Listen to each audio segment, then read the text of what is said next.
The following program is an LTX Enterprises production.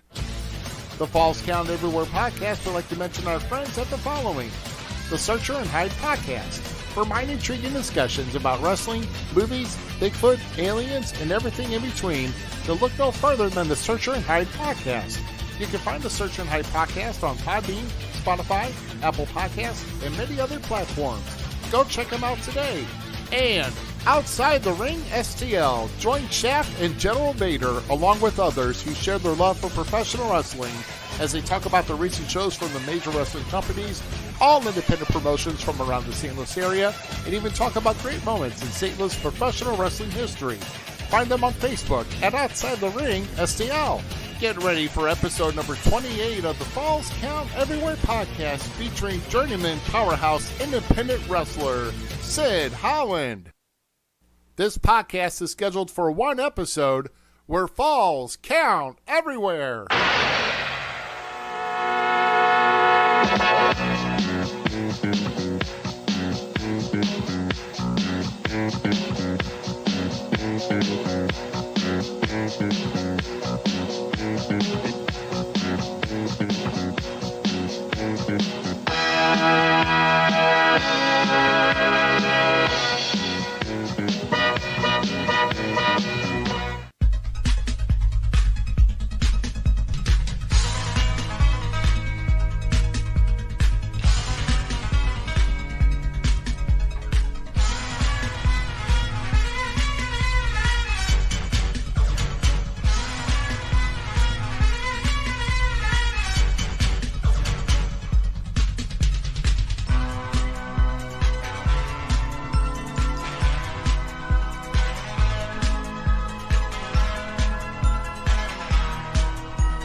We thank all of you joining us for tonight's episode of the Falls Count Everywhere podcast. Before we get underway, we pay honor, tribute, and respect to the greatest nation in the world as we play our national anthem. Oh, so can you see by the dawn's early light what so proudly we hailed at the twilight's last gleaming, whose broad stripes and bright stars through the perilous fight, for that ramparts we watched were so gallantly streaming, and the rockets' red glare, the bombs bursting in air, gave proof through the night that our flag was still there.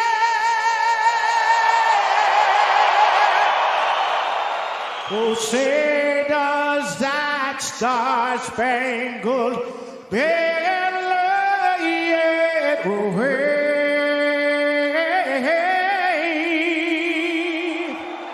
o'er the land of the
And hello, everybody. It's your Thursday Night Ritual on here live. And we are here for episode number 28 of the Falls Count Everywhere podcast. Good to see everybody here this evening. And I'll tell you what, we're about to have, we got some information here for you to kick off right to the show. But I will let you know right now, it's a little bit of a celebration. Oh, somebody's peeking in already. Hey, what the hell is this about? GQ. Well, sorry, no, I was reading and I hit the wrong thing. I was trying to turn you down. This is what we call the peeping Tom, what he just did, ladies and gentlemen. He's off the hold on. Oh, wait. I have a question. How is it if somebody was to come out during the national anthem and interrupt it? They're booed and they want to be killed and everything, but, hockey fans like the idiots in St. Louis are able to do that and not, interrupt it and say blues over it and all the time. I guess it's just the way that they've done it for years, at least recent years anyway. But whatever the case may be, we are here. St. Louis fans are hypocrites is what it is. Yeah, well, But hey, I am Rough Cut Rick Ruby. That's Mr. GQ, Matthew Wayne Schuyler III. We are your hosts for this tremendous podcast. And we'll just actually focus real quick on me here and take this right off and let you know. And that's where I'm going to turn you out again. Oh, well, you threw me off. I'm going to go back to my book now. Well, go back to your book here because I got a lot to do. But here tonight, okay, this is our featured guest. Of course, Sid Holland here is with us here tonight. And, of course, our lines are actually open now. If you need, or if you want to talk, or if you ask me or Mr. GQ anything, it's 314-764-5540. The lines are open now. And are we actually opening the lines early? Yeah, why not? Why not? I'm going to call early on this one. Yeah, I don't know. I don't know why last week people were calling early in on this, but it's a little bit crazy here. But let's do a little bit of a rundown here, if we could here. And I'm going to bring this up first because I almost forgot about these guys. But we've actually got some shows around the St. Louis area, St. Louis metropolitan area that will be happening here. First one I want to bring up here is on Sunday, April 25th. There's going to be a promotion that's going to be coming back.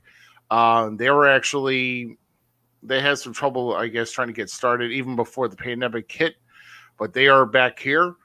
This is the Cottage Wrestling Alliance, CHWA.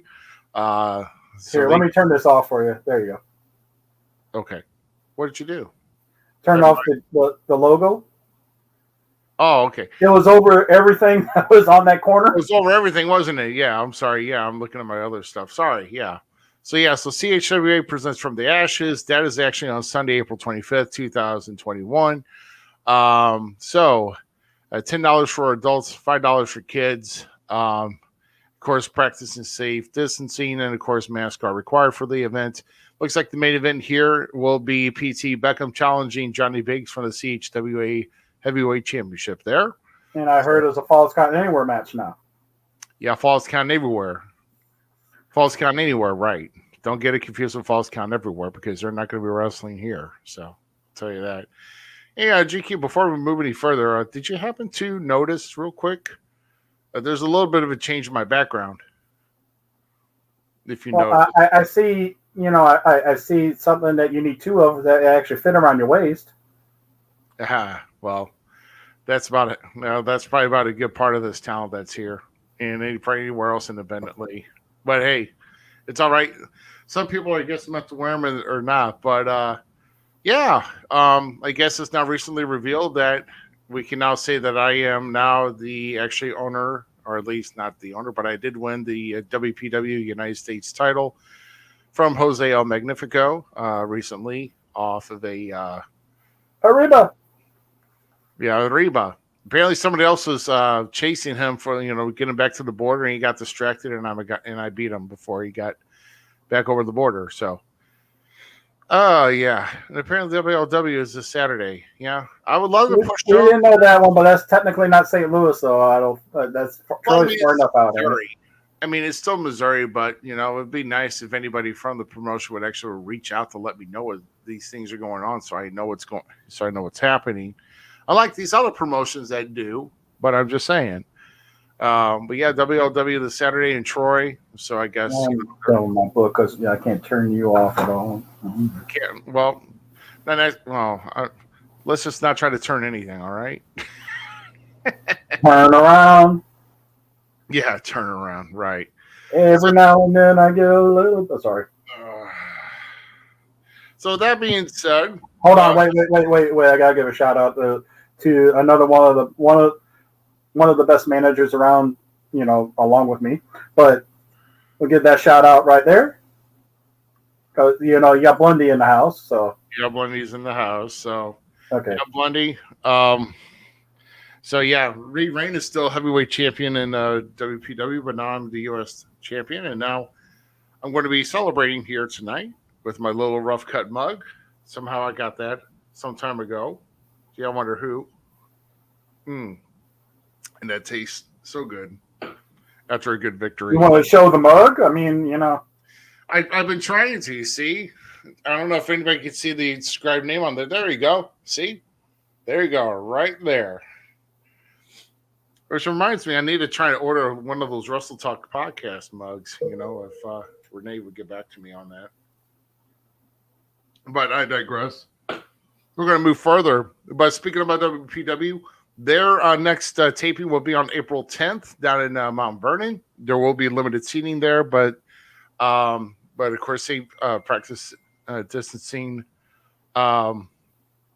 measures there as well. And let's see. I'm going to go ahead. Well, let's see if you can see this very well. Because also on April 10th as well, I will do this. Yeah, I won't be at the WPW tapings because I was actually previously engaged on a return as well for another big promotion in the area. That's right. MMWA Pro Wrestling Homecoming. Also on April 10th, which is where I will be at. That's at the South Broadway Athletic Club, 2301 South 7th Street in downtown Soulard, St. Louis. All tickets will be $10. Practicing safe social distancing, and of course, masks are required there. COVID protocols are in place.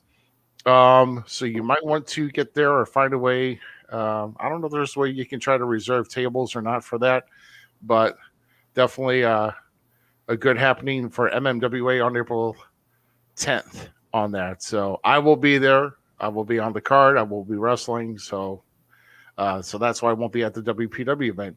But there might be another WPW event that's announced after the taping. And if we get news on that before next week, we'll definitely announce it next week. And here's the big one. I'd rather go see WPW anyway on that show. Okay. Because you won't be there. Yeah, I know. I was going to say because it won't be there. Yeah, you're right. Yeah, you're a jerk. Anyway. You act like that's new knowledge there? Yeah, I know. Get the hell out of my life. Who needs you? Beat it. Leave me alone. That's what I tell you about every other week. All right. But here's the big one coming back. And that is American Championship Wrestling. That will be coming back on Saturday, April 24th. Look who's headlining this sucker. I get another shot at the ACW heavyweight title against Brian James. So, hey. Yeah. The only reason you don't see somebody else's picture on that is because he wouldn't release it for free. You want to use my picture, you got to pay me for it like anybody else. But I will be there at that show in April. I mean, I could have easily given him $1. I mean, that's about all it's worth. But like a black and white promo, anybody can spare $1, spare some spare change, But yeah, tickets will go fast. It's $5 for every ticket. It is an outside show, and of course, social distancing will be practiced.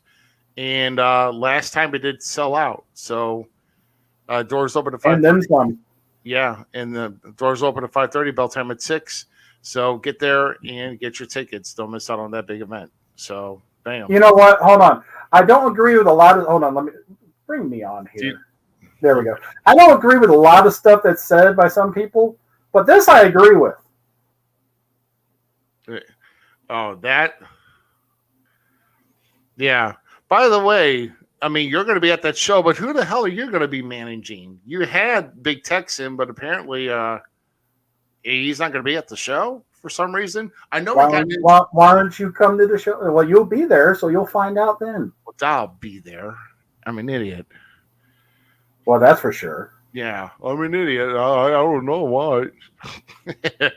Playboy should be headline. Okay. I'm surprised. Hold on, I'm just looking at that. It's not bringing up the graphics though. I don't know. Well, what's not bringing up the graphics? No, if you look for a second, you don't see the Facebook profile. Oh, I see. I know that's a little strange. Yeah, I don't know. Facebook's being a little strange today, but some will. Let's see. Let's just put that there so people know who we are. Yeah, I know you tend to forget. Yeah. Hello, Eddie. And well, that's going to change your. Wait a minute. Is he the guy that made that big bottle that you had? No, that's not the Jameson. No. That's going to be saved for another celebration later on this year. But we'll get to that here in a moment. But yeah, I know if somebody's at the celebration, I'm going to buy one of those stickers that I just saw. It's going to go onto my car. my question is there actually the actual seasoning in that, or is that just a sticker? Because I won't. It's just a sticker, you freak. I was gonna say because I made some pulled pork the other night, so. Am I the only one to think that? I think that idea. Hold on, I think that idea came up on Sunday, and now it's already in production. Yeah. Oh hell! Who the hell invited Dirty in here? Good Lord! I thought we had. Someone needed to at least point out the obvious. And let me say this here, Blundy. Your boy has held the title twice already, and I have stood back. And let's just let everything play itself out. So now it's my turn on the big stage, and it's going to be a big year. And I'm going to tell you, I might even have 2 titles after April 24th, because I'll still be having this bad boy right here. So who knows? I'm going to be carrying some hardware this year. Well, if you get another belt, at least you can finally wear them. I can drape them over my shoulders. Like that. Oh, are you that big that you can't wear both belts? Okay, I can see that. When I won the tag team titles by myself in RCW, my God. You needed the tag belts so to put them around your waist. Because I didn't. Do it. I didn't have an official partner. So why are we making a big deal? Could have dug up Eric Davis again? He carried you most of the time. Oh Jesus! Here we go. You want to talk about me wearing 2 belts? So you're the guy with its own gravitational pull. I don't want to hear anything coming out of your mouth, dude. Come on, big boy. What's this big boy stuff, man? What? He's talking to you. He's talking to you. It must be all this strip club talk. He's talking like, "Hey, we're taking from you, big boy." I'm like, come on, stop that. I think Playboy needs to go after that U.S. title too. Yeah, well, he's got to come to WPW for that. No stage big enough for me. That's right, because you know what? Because you're fat. Let's go on. Oh my God, God, you're the kettle. Jesus Christ, will you shut up? Look at that. The black kettle calling the pot black. Good Lord. Yeah, look at this. Look at this. At least I have a fan in here. Thank God. Somebody's seeing the light. Hold on. First, that guy's blind. He's blind. Yeah, he's the referee, so you can't really count that. Oh, well, okay. Well, it's a guy who used to find me too, and now apparently he's been taken care of from other sources. So are we about ready to bring on somebody else? But I noticed he's not on this camera right now. Yeah, I know. All your lame fat jokes are boring people. They're going to drop off here in a minute. So what? Whoa! Wait a minute. Hello. Who? He's talking about the ref? Oh, here we go. We're having fights in the chat tonight. Oh my God! Let's just get on here. I'm finding it funny and all that, just to see Dirty, trying to argue with everybody in the group in the page for once. I got drinks to pertain to, and I want to get things going here. So, how about we bring on our featured guest of the evening? As soon as I get my notes pulled up here, there we go. And let me do this over here. Hold on, hold on. Oh, what? So you saw this one, Yeah. and then he said this one. Oh, God. Come on, guys. Oh, my gosh. All right. How about we, I'm going to start the our featured guest entrance music here. And we're going to go ahead and bring him on here. So our future guest this evening has only started his journey in professional wrestling 3.5 years ago, but has been mauling straight through his competition. In that short time, he's wrestled in 10 states, appearing in 20 promotions, and has acquired several championships on his resume. Tonight, he visits with us to recap the highlights of his in-ring career to this point and what he has in store to continue his success in professional wrestling. Ladies and gentlemen, please give a false count everywhere nation ovation for Sid Holland.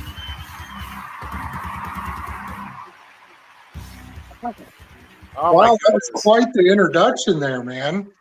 Hey, good.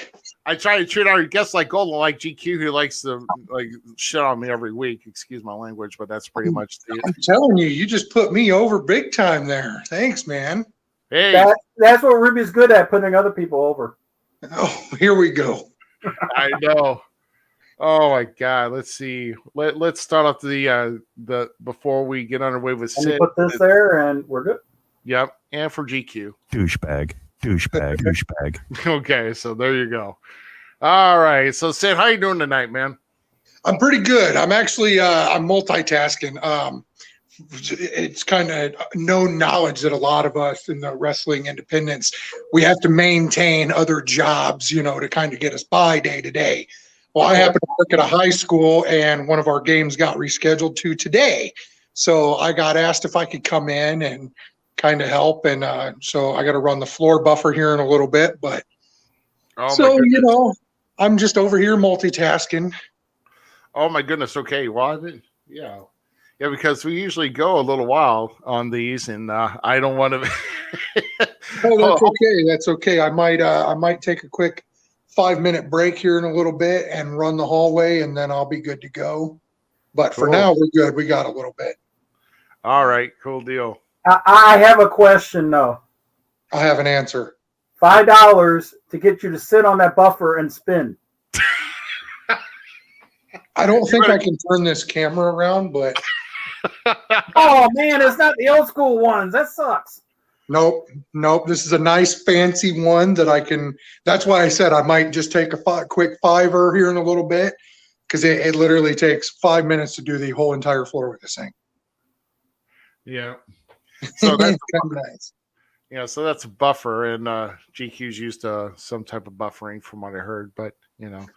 Well, from the look of that head, it's pretty simple. Oh my gosh. I'm not going any further. Hold on a second. Let me. There's an app for that. Just What, put for it your down. Just put it down. Oh my gosh. There, no shine. No shine. Oh. That's why I don't have my lights so bright as well. You know what I'm saying? Oh my gosh. So let's go ahead and get into it before we kind of divert other places yet again. But tell us how it began for you and how your love for professional wrestling started. Like, what were your favorite programs or promotions that you like to watch the most when you were watching wrestling? You know, I can remember my first exposure to pro wrestling. I can remember it being Owen Hart versus Bret Hart at WrestleMania in the steel cage. If that's not WrestleMania, correct me, but I do believe that was WrestleMania. Well, they did face a WrestleMania. The cage match was actually at SummerSlam later that year. SummerSlam, okay. Yeah. So I couldn't remember. Okay, so my first exposure was the cage match at SummerSlam. So I was over at a cousin's house, and my cousins and his buddies were really into wrestling, and I just remember being like, I don't know who this guy is or who that guy is, but one of them's the big brother and one's the little brother, and the little brother seems like he's got a chip on his shoulder. And so I remember I kept wanting Owen to win. And then I kind of fell in love with Owen Hart, and I needed to watch more. So we would go to the family video and start renting videos, and then I discovered Stone Cold Steve Austin, and man, it just took off from there. So it just became my release. I didn't have the greatest of upbringings. I wouldn't say that that's for lack of parenting or anything, just it wasn't necessarily a shitty upbringing. It was just the environment, I guess. Yeah. Oh, that was my escape. I lived for Monday and Saturday nights because SmackDown aired Saturday nights, always at midnight here. So I'd always stay up Saturday until midnight to catch SmackDown.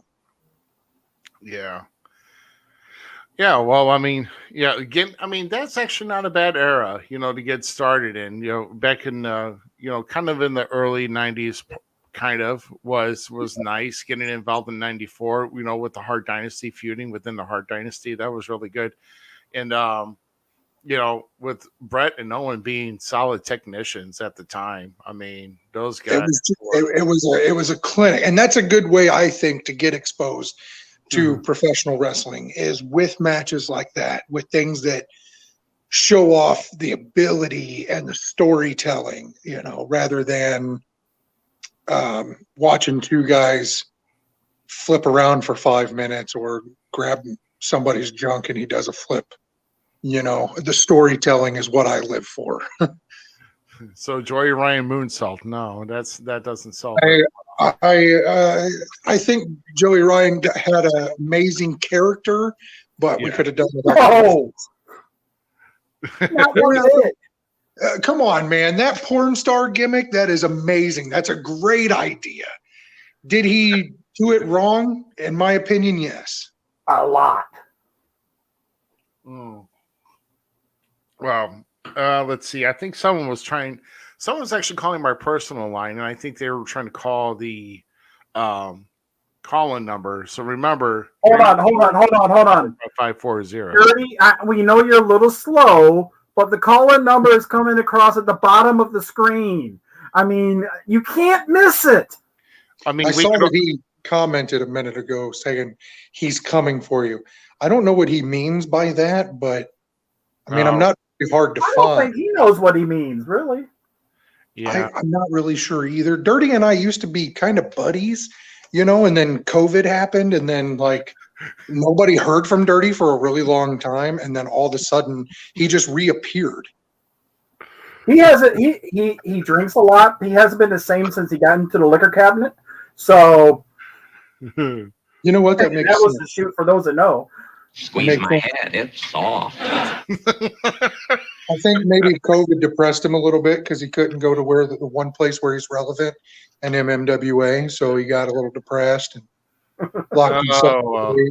I'm pretty sure that he cradled his head into Damian Cortez's lap, and Cortez patted him, was like, "It's okay, Dirty. It's gonna be okay."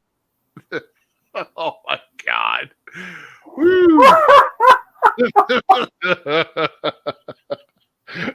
Wow.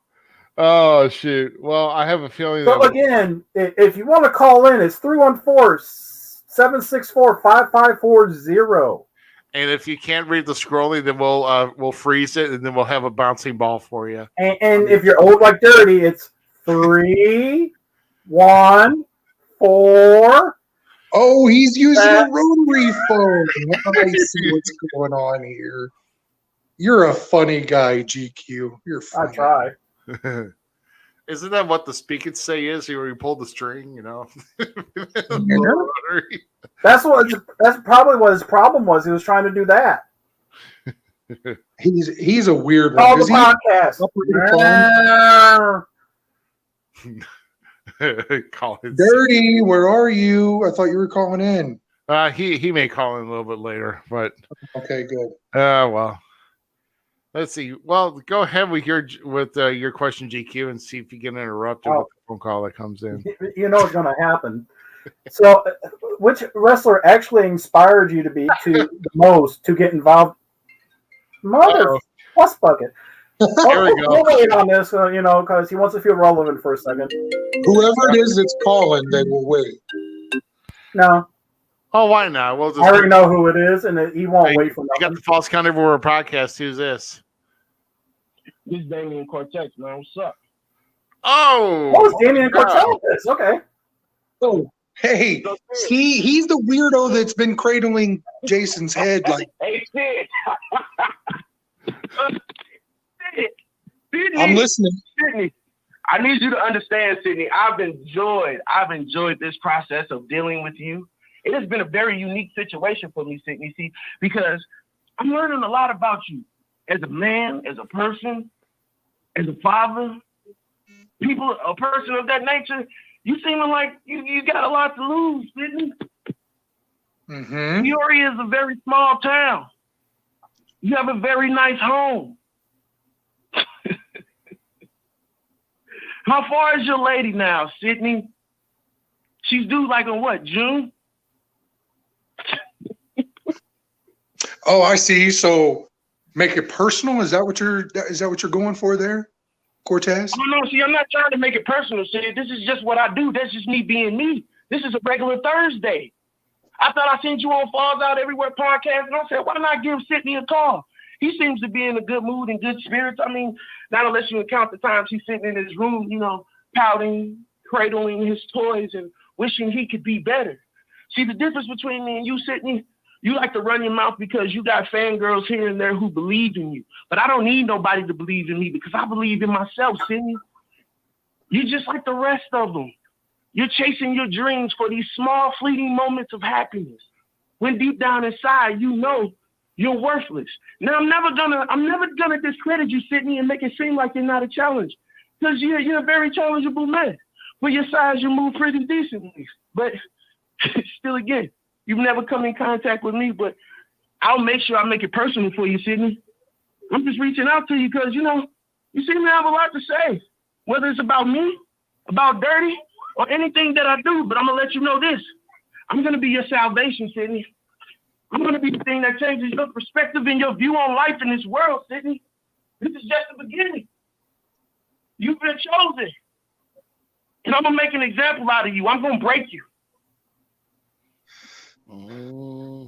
Wow. Okay, so let me respond to that real quickly, Damian Cortez. Listen, once upon a time, I was just as hungry and just as wanting to get my name out there. And I thought, hey, how am I going to do that? Well, there was a nice little podcast for MMWA where your buddy Dirty just so happened to be one of the hosts of that show. Remember? Well, him and Frankie D and all the rest of the South Broadway guys, they want to get on there every week and they wanted to run their mouths and talk about everything. And I called into the show. And I was just like you, Cortez. I needed to make a name for myself. So I called everybody out and I made sure that everybody knew my name and I made myself relevant. The only difference between you and I, Cortez, is I backed it up. You've been running your mouth for about 2 months on social media about, I see you, Sydney. If you see me, bring the smoke. Hey, Sydney, you want me to tell you what my favorite thing about you is? I think you're an exceptional father. I think you're a piece of trash, but I think you're a decent father. So I'll sit up here and say this. Be careful what you say to me and be cautious of how you talk to me. They still have to see you in the morning. They still need to see you at your best, see you when you're strong. Don't make me break you, Sydney. You talking about proving myself? I don't care about proving myself. See, the difference between me and the rest of you guys, everybody got something to prove and everybody wants to be the man. I was born in this world a man. I'm something unique, something like an enigma, something like a god, something you've never felt before. But I'll make sure you smell me. I'll make sure you smell that cologne, regardless if it's for a 1, 2, 3 or you just happen to be waking up on the concrete outside of your residence. Mm-hmm. So it's like this. Big talk for somebody I don't think that has even worked in over a year in the ring. Well, you know what? And I'm going to tell you this. That's absolutely true. I haven't been in the ring in a year, but I'm going to be honest. I don't like Phil touching me, and I'm not trying to get sick, whether it's from you or the rest of the trash that's out there. And to be quite honest, there are a lot of wrestlers who actually need that money that I respect. So to fill in that spot and take money from them, and when I'm well off and I'm good, I don't have to struggle. I don't have to worry. I just live my life. But I take time out here and there to pick and choose who needs those lessons and Sydney. You've been chosen. The POD has summoned you. You're up next. So best believe you can talk whatever you want to talk. You can preach whatever you want to preach. You can do whatever you want to do, Sydney. But I'm going to make sure you see me. I'm going to definitely make sure you see me. Matter of fact, I'm going to send you a surprise to your phone. You tell me what you think when you see that surprise on your phone, Sydney. Well, gentlemen, can we? Nobody likes these kind of pictures sometimes. I mean, ask anybody, they don't like to see a Richard pick. So, oh, Jesus, you shut up. Shut up for a here's second. the thing. Here's the thing, man. Can we just agree that these two might possibly meet up on April 10th in MMWA Homecoming? Could this happen? So in response to that, let me tell you this, okay? Once upon a time, I put a target right there, and I said that I was coming to MMWA. I was going to make a name for myself. I said that I was going to make a name for myself in the St. Louis wrestling area. I did it. So once again, let me figure this out here. Right there. Here's the target, Cortez. You want to make a name for yourself. You want to do what I did. You want to get your name out there. You want to be tough guy. You want to talk about my family. If that's what you want to do, you want to call me out. I'll see you April 10th, bud. All right. Well, POD, thank you very much for calling in here tonight. And hey, in about a month and a half, or a little over a month, we'll be at MMWA Homecoming, and I think I'll see you there too. That's right. All right, brother. All right, you have a good one. All right, man. Well, I'll tell you what, that was early in the show. We were already getting call outs, and boy, I'll tell you what, I guess we might talk about Mr. Cortez later on in the show. Who knows? But here's the one thing, though, I will say on that, and not discouraging his talent by no means whatsoever, but don't throw out challenges if you haven't been in the ring for a while, because after a year you have rust. I'll do it, you know that. After a year, oh hell, here we go. Anything to shut you up. You got the False Count Everywhere podcast. Who's this? Oh, Mr. Ruby, Mr. GQ. Hello, Sydney. How are you? Oh, great. It's dirty. See, I know how to Why handle does everybody keep calling me Sydney? because that's your name, Sydney. You want to talk trash, but see, you don't realize. Mr. Ruby, can I give a cheap plug? Yes, you can give a cheap plug, of course. We do a little show on Monday nights called the DCS Show. You know, so we could talk and we could say what we want. You've been calling my man out. My man calls you back, start to back down. You talk about how there's this bullseye on your chest. I remember. I got you into MMWA.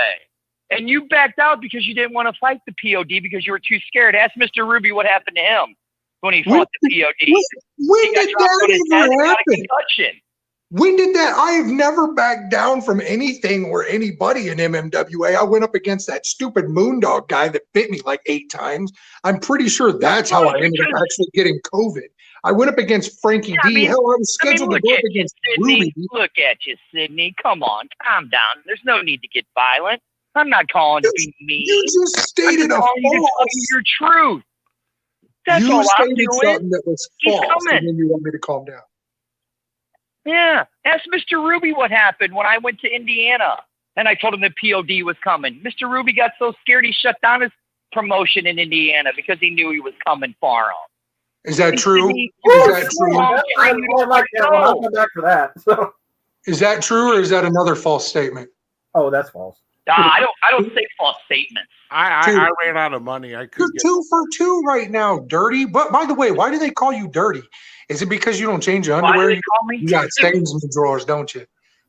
Yeah. No, here's why they call me Dirty. Do you know why? Because I bring out everybody's dirty little secrets, Sydney. I have your dirty little secrets. You don't want me to bring them out. Ooh. No. Because you're gonna be shown the light. Like my man said, he is your salvation, Sydney.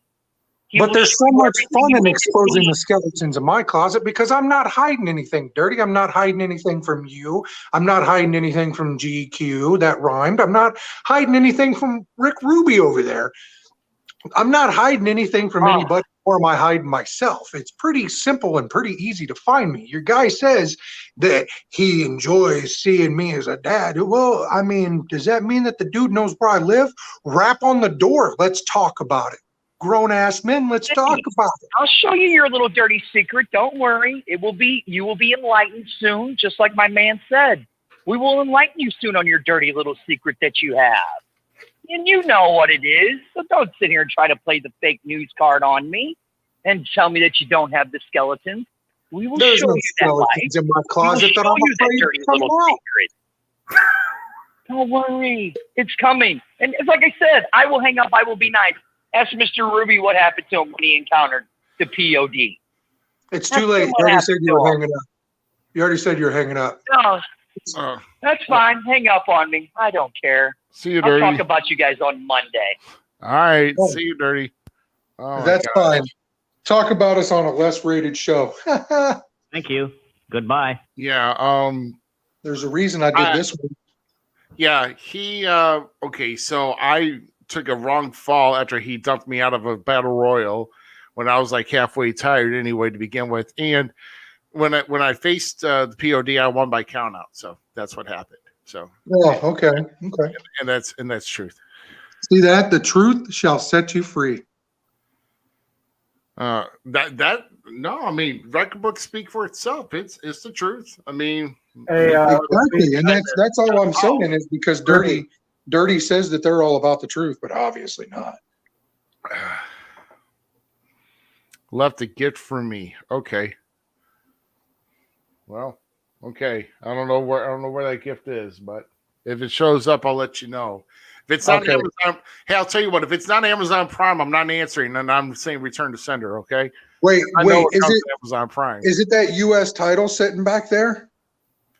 Yes, it is. That is the WPW U.S. title sitting back there. Hey, I've been kind of, eyeing that title for a while. I know. Yeah, I know. We're gonna get to subjects like that here in a little bit, but we're gonna finally get to question number 2 after this whole night. So anyway, which wrestler actually inspired you the most to get involved inside of the wrestling ring? That would be Stone Cold Steve Austin. That guy is my absolute hero, and I'll tell you why. Many members of my family were drinkers, and we were kind of the common folk. I grew up kind of around a lot of the bar scene and everything, and Austin's just swigging back the beers, man, and that was cool, man. He's flipping people the bird, and I remember during the Invasion angle, you had the Alliance out there, and they're just absolutely smoking the WWF. And you turn around, and you got Vince telling Austin, "We need the old Stone Cold back."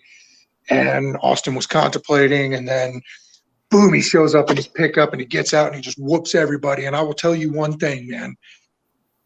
I remember how shitty that was. And I'll never forget that day. And watching that happen took me away from the reality that I was in. So it brought me to a place of happiness. And I just wanted to give that back. There you go. Absolutely. So, Stone Cold was definitely a night to look at in the entire Attitude Era. Of course, him and The Rock were the highly, the two singles guys. Austin inspired a lot. I mean, he inspired a lot of people to go out there doing it with root beer in the ring. Yeah, right. Hey, real quick, guys, is it okay with you if I take a quick break here? I want to get this machine up and running again. Yeah, that's fine. Yeah. You know what? Yeah, we'll talk a little bit about everything that's going on, especially about that Monday podcast there. Yeah, we'll talk about it.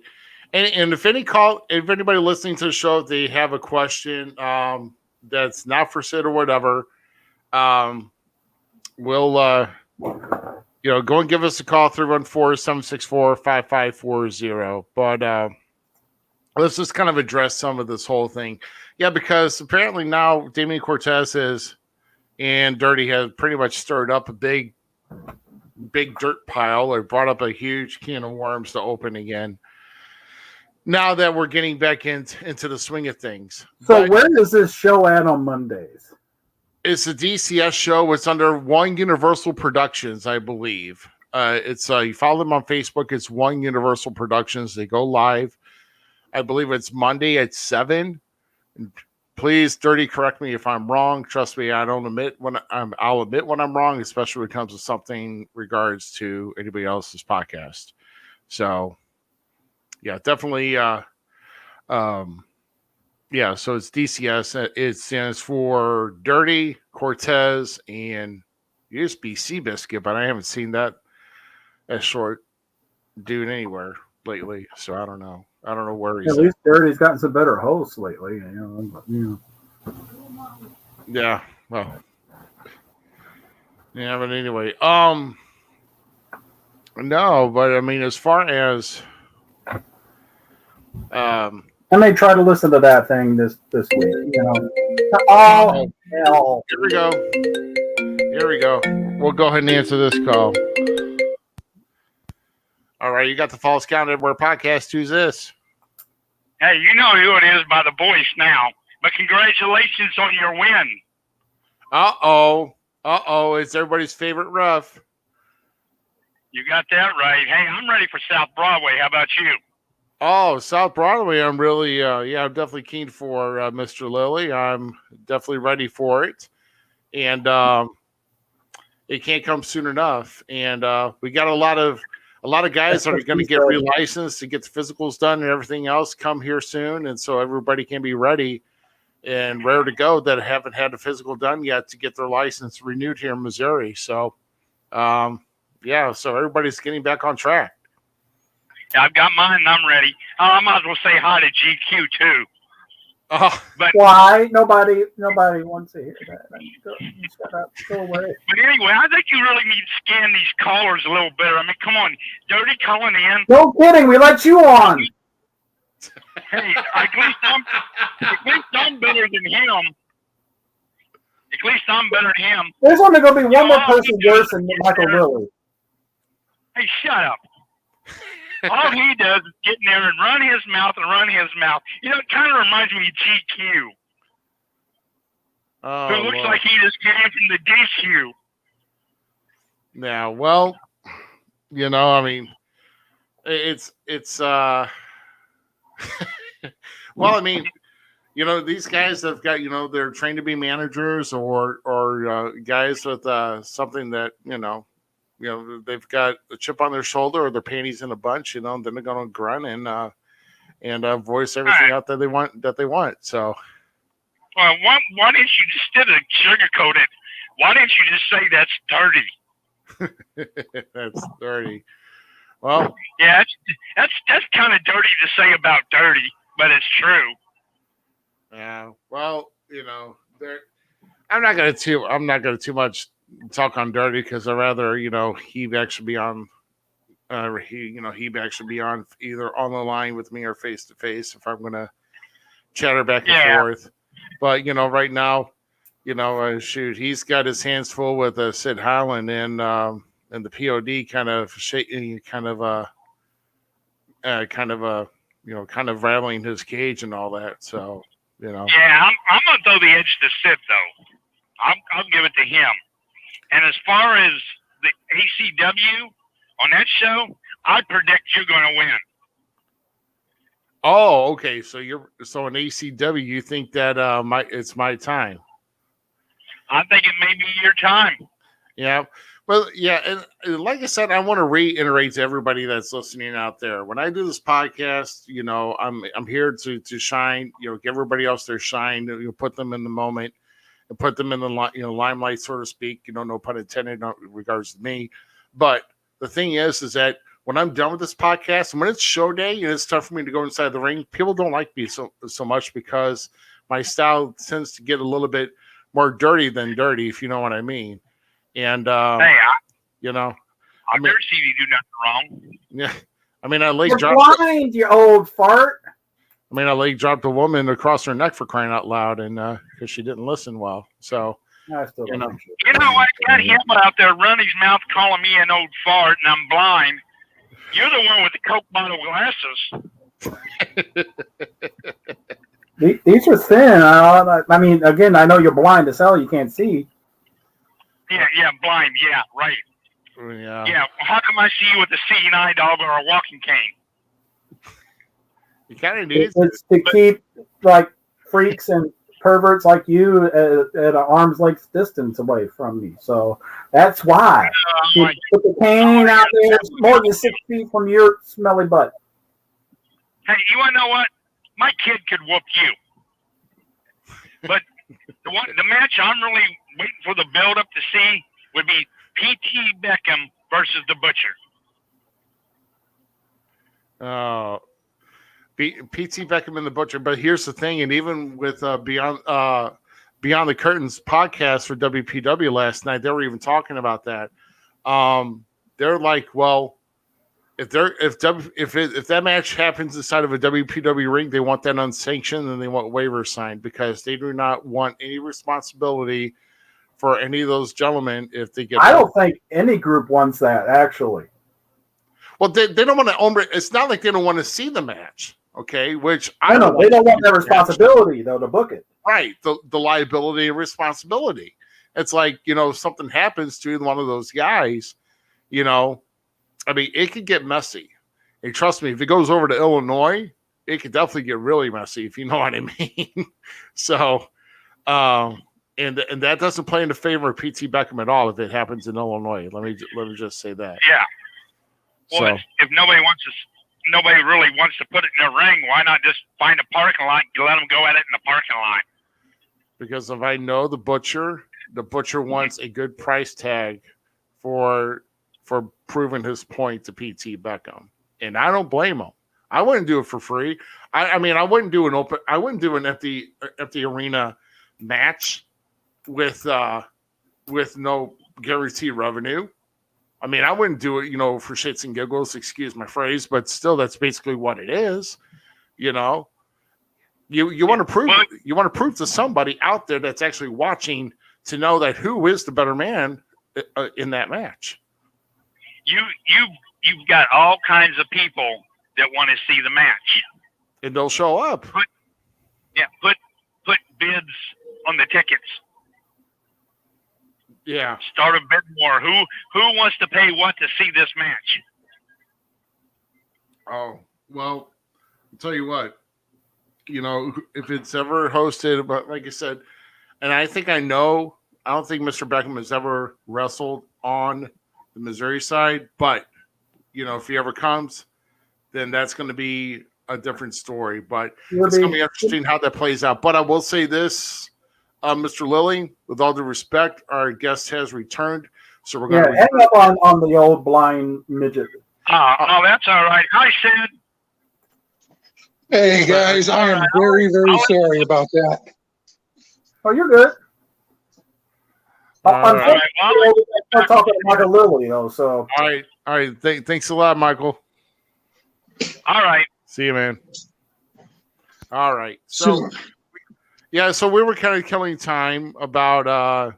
We had several subjects, and a lot recently was about P.T. Beckham and the Butcher possibly facing off, and which promotion will actually let them fight, because neither one wants to gain any type of they don't want to claim any responsibility or waiver on that. So it has to be an unsanctioned match no matter where it's at. So here's my opinion. Who cares? If it's not Sid Holland, who cares, right? If it's not Sid Holland, who cares? You want to throw Sid Holland into the dance and make it a three-way dance? Cool, right on. Listen, here's the thing, man. P.T. Beckham is falling at my hands. He actually lost a championship to me. Now, granted, I will give the man the credit that he's due. He did end up winning it back from me, but still, though, okay? I beat him. He's beaten me. Damian Blade over there, I've called this guy out for about a year now, man, and all he's done is respond to me with a video of him shooting pool in his basement. You kidding me? He's a pool shark. Pool shark? Well, I responded to him with a video of my own. I happen to play a lot of pool, too. I got my own custom stick and everything. So I said, you playing pool? I threw it over my shoulder. I said, I'm on my way. But then after that, he just stopped responding again. Man, can we start talking about wrestling so everybody playing with their balls? I like playing with my balls. All right, we're going to get back right into the interview here for you, buddy, and I got your next question. So So who trained and taught you your ring basics, and how long did you train before you got your official first match? Oh man. Well, let's see. I started out with Dynamo. Right. Yeah. Jake Durden, Mike Outlaw. Yep. Mike Outlaw was actually a big part of the process. I'm trying to remember that other Ricky's last name. Not Cruz. Oh my goodness. In Dynamo? Yes. Give me a few on that one. You know, I think I may have it. Let's see. Let's bring up the because I think I've got your little form here. So I don't think. But no, it's not even on here. But I trained around with him, Ricky. I can't remember his last name for some reason. But he was a trainer there at Dynamo, and then I went from was it Rodriguez? Yes. Ricky Rodriguez. That's what I thought. He was a skinny guy. Yeah, that's where I remember him from. Yeah. Yes. Very, very, very good with cardio, and I was not. Right.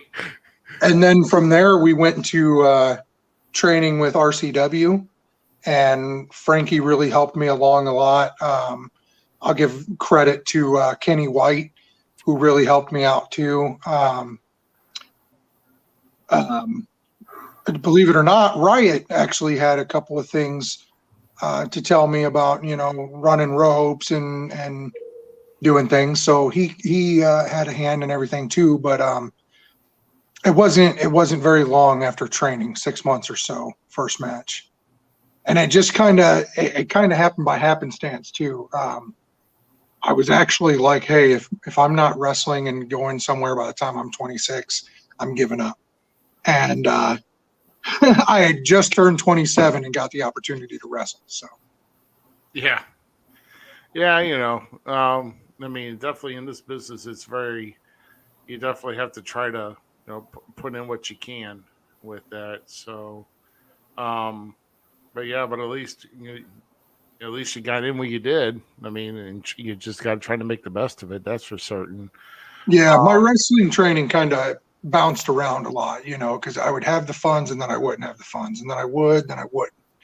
So, there was a lot of my fault on that. I could have done better on being more loyal to training and being there more and things like that. I did start training a lot with G2. With Bob Orton's Academy too. Yeah. So Sean Vincent has had a huge hand, and so has Ricky Cruz in training me as well. Yeah, Ricky's definitely Ricky's definitely good talent. Mm-hmm. He's been everywhere. He's definitely got a world of knowledge to distribute to anybody who goes to stores or whatever. So I mean, he's top notch for some. Got to train a little bit with Gary Jackson too. That was pretty fun. Yeah, Gary though. I mean, Gary's been around too. So he's shoot. I was telling who I was telling. I think I was telling Herb the last month when I had him on. I remember seeing Gary at my first ever independent show that I went to when I was 10. Sat in the front row, and he actually came out. He was actually wrestling them when I was 10 years old. That's how long this guy's been around, at least. Wow. Yeah, no, right? I know he's got a match with Scott Hall on the network. Oh, yeah. Yeah. Where he supersells the Razor's Edge there. Mm-hmm. Oh, yeah. I mean, yeah, it's... Do we know what show that is on? I wouldn't mind watching that. I don't off the top of my head, because it's been about a year and a half or so since I looked it up. There's a couple of, the Carpenter matches, as they're called, and everything. I wouldn't mind seeing again. And there was a couple and it actually went by these names, Chris Guy and Adrian Lynch and everything. I wouldn't mind seeing some of those. I've already seen a lot of the Derek Stone ones, so. Yeah, right. I believe Herb would probably know. Probably off the top. That man is just full of knowledge. He is. Yeah, that he is for certain. Yeah, Herb's done a lot for certain around this area. But So, which wrestler or wrestlers would you say whose style that you mirror when you're in ring wrestling? I love this question. I probably get the most from Samoa Joe. Samoa Joe is a big guy that can move, man. I like to try to imitate as many of the bigger guys as I can because, let's say I try to imitate Ricochet, for example. That's obviously not going to go too well. So I look after guys like Bam Bam especially. He's a big inspiration for me. Mm-hmm. Vader has been a big part of what I like to do as well. But Samoa Joe and Keith Lee and Willie Mack, I look a lot up to those guys a lot to inspire from. But that's not to say that other wrestlers from the past, like, Kane, Undertaker, and Triple H and Stone Cold, those guys definitely have an effect on, I'd say, some of the attitude of how I present myself as well. Yeah. Yeah. Well, like I said, those are good guys to make it, especially, it's like me now if I try, like, I try to mimic all the style of Lucha House Party, and You're right. Yeah. Yeah, there's no way. I can't tell you the last time I came off the top rope. I'm sorry, that's kind of sad to say, but I am getting up there in age. I will say this. Every once in a while, I think coming off the top rope, I do it every now and again. I even do dives, but as Undertaker said in his documentary that I know so many people watched, give them that when it's time. I don't have to give them that every match.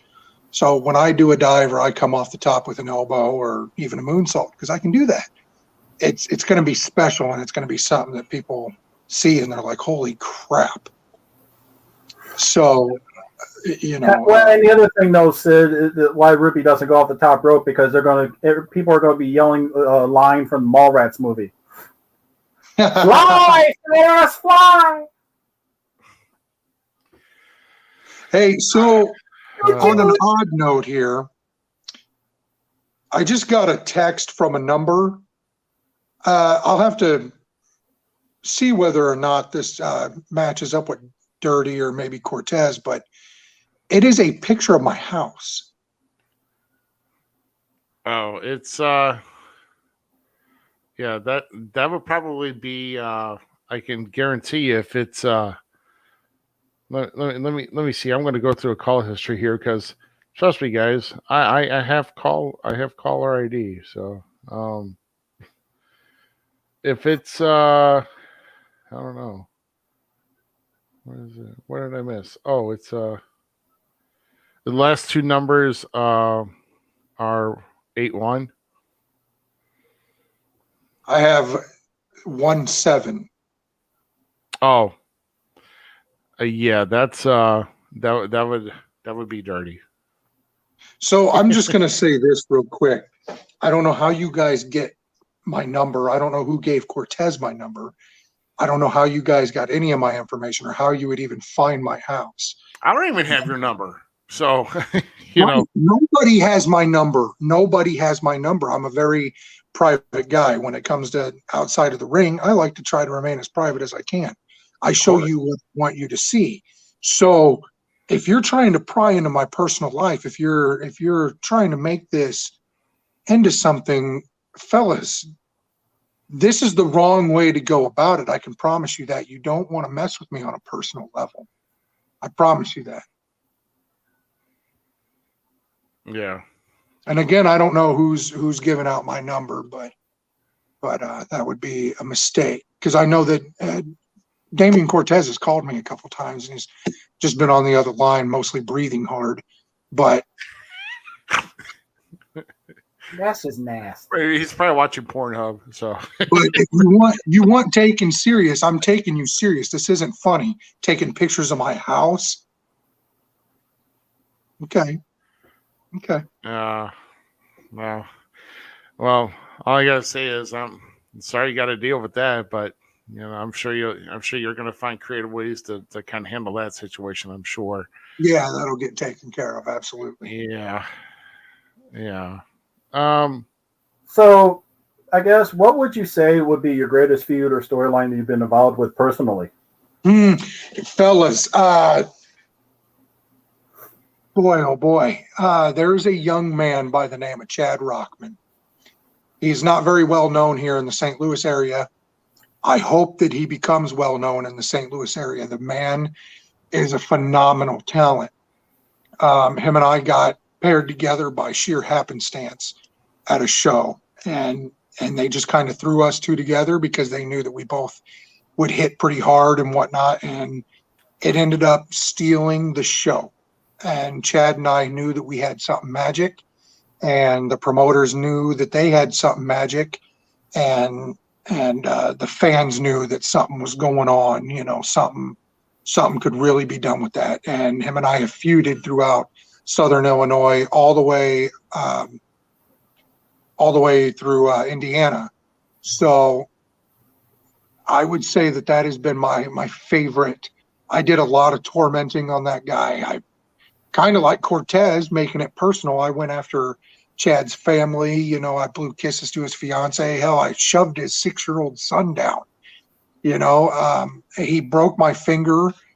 Very first match, he took my finger and just broke it right. And so, yeah, man, he's a hell of a talent. He works really well.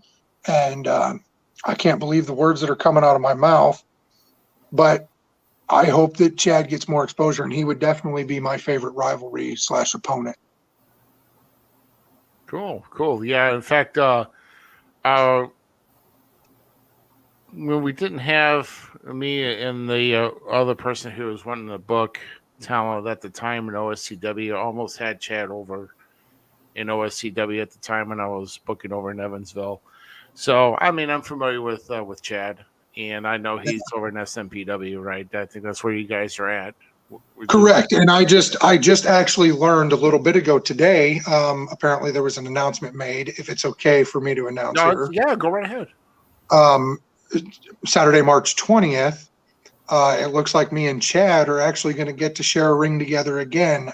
He and Chad Nowley are the tag team champions, and myself and Jake Prater are out to prove that we are a dominant tag team. And so it looks like Sam saw an opportunity here and he's going to run with it. So it's Sid Holland and Jake Prater versus Chad and Chase. Wow. Yeah, I just learned that myself. That literally just came over my chat bubbles here as we were talking. Wow. Well, yeah. I mean, you never know. I mean, things do happen during the show, ironically, and it's we don't plan on it, and things just pop out of thin air. So I mean, it just doesn't fall into place. That was perfect timing for you to send that too, or for him to send that too, just right then as I'm doing this. Yeah, I mean, that's excellent. Well, I mean, I'm sure that's going to be a fun bout, and hopefully that house gets packed again down across. I think it's Crossville, right? Crossville. We're gonna be in Sim, Illinois. Sim, Illinois. Okay. Yeah, I think Sam found a new location to kind of run things out of for now. Oh, okay. All right, good deal. Yeah, pardon me. I've been kind of a little bit been wanting to partake in more drink than usual tonight. I'm feeling pretty. After having to listen to Dirty, I understand. Yeah, that's what I'm saying. Dirty don't even bother me because if I got drink in hand, it don't bother me a bit. But man almighty. So you made a recent Facebook post about reducing the amount of wrestling and considered your main one to be World Powerhouse Wrestling. Absolutely. So tell us the main reasons why you chose that promotion as your main focus. Oh boy, I might catch a little bit of heat for this, but I've never been given an ultimatum. I've never been told, basically I've never been told what to do within a certain confinement. I've been allowed some freedom creatively. I've been allowed input, and what more can you ask for when you're a worker, right? You want to be able to say, hey, that sounds cool, but what if? And then to have that opinion listened to, you know. And not just that, but I could tell right away coming in the door with WPW that not only did they see something and give me a shot to see whether or not what they saw was correct, when they did see the talent and realize that I could be something, they ran with it. And they believe in me and they back me 110% with everything that I do. So for that, I will always be loyal to WPW and its fan base. Excellent. Yeah, well, I mean, that's good. I mean, obviously, I mean, because I'm part of the roster, obviously, but I mean, there's, they're doing good things over in WPW, and they have been for a good while, and yeah, so I could totally understand. Now, this is also, I'm going to kind of mention something here before we lead up to this next question about when we're still sticking with WPW. I mean, you've actually had some accolades already, and as far as with being the winner of the 2020 William J. Talley Memorial Battle Royal, you won that. Of course, there's some controversy in how you got your title shot, I think. Yep. Being in the Fatal 4-Way. I mean, honestly, I think, I think it should have been a one-on-one. I agree.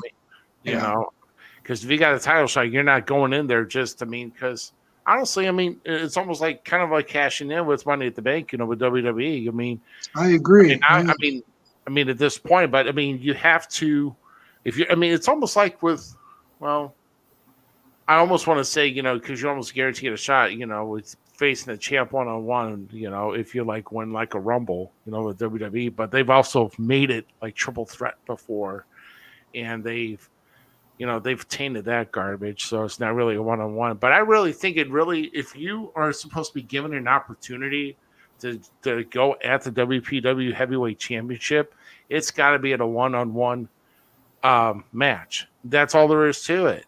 I mean, and I'm on your side there. The way you got the Fatal 4, and I'm with you there, because obviously you weren't even involved when the title changed hands last October. And to that point, yeah, I was the one who delivered the finishing blow in that match. Right. Yeah, it was my finish that put away the champ. So once again, you got to ask yourself: I won the Talley Memorial Rumble. I was the one who put down the champ that got pinned. Where's my fair shot?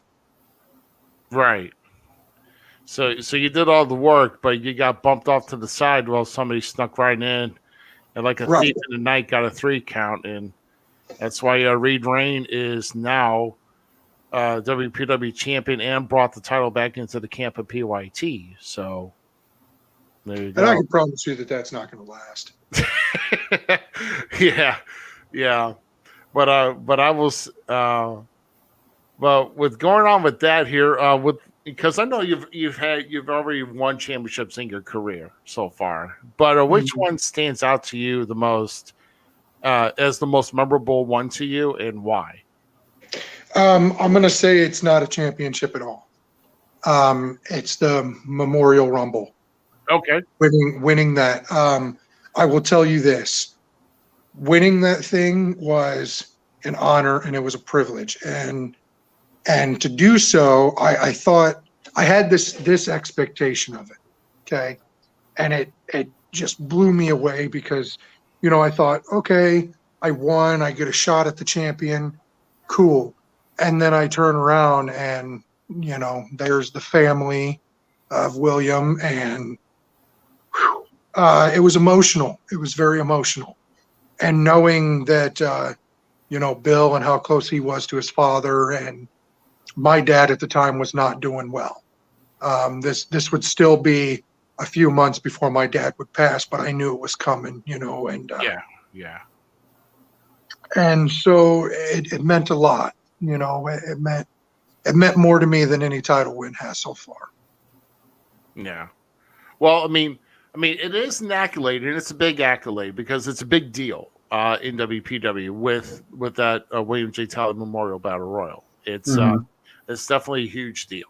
I mean, there's no doubt about it. I mean, not because you get a shot at the championship, but just the meaning behind it and why it was presented in that way. And yeah, I'm definitely happy for for you with getting that. But I will say this though, if before GQ goes on to his next question, okay, if the whole heavyweight title situation doesn't get re-straightened for you and you don't get a shot, because obviously they've actually put out. Can you believe this last night on the Beyond the Curtain podcast? They were saying they're looking for people from matchmaking. I mean, really? I mean, hopefully they've really known what WPW is all about. But I'm going to say this because I took the title from the U.S. title from Jose, and now it's just sitting there. But I won't be able to wrestle until they have a show again after April 10th. But if they're looking for somebody for an opponent, I will say, guys, if you can't get that heavyweight title situation straightened out, I've got an open door policy for my title right here. So if Sid, if you want a shot at it, hey, let's see what we can do. That's absolutely all. Let's see what we can do. You said they're looking for matchmakers. I might have to have my resume sent there and contact my secretary for that. Oh, knock it off. What?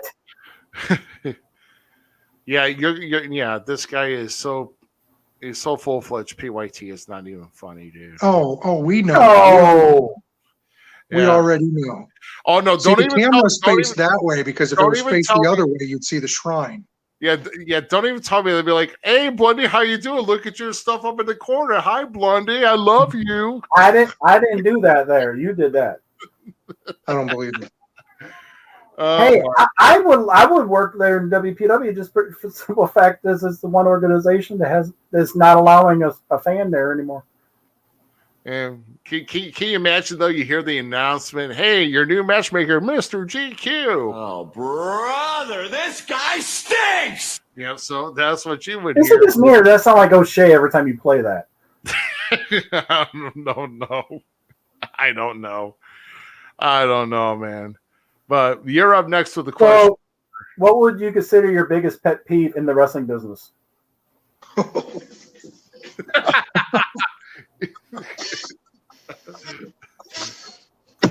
I never get to easy questions. Let's remember that one. So, I'm allowed to cuss? Probably not. Yeah. Well, yeah. Yeah, to a point, Yeah. Oh man. So let's just kind of narrow this down to maybe 3 topics. Okay.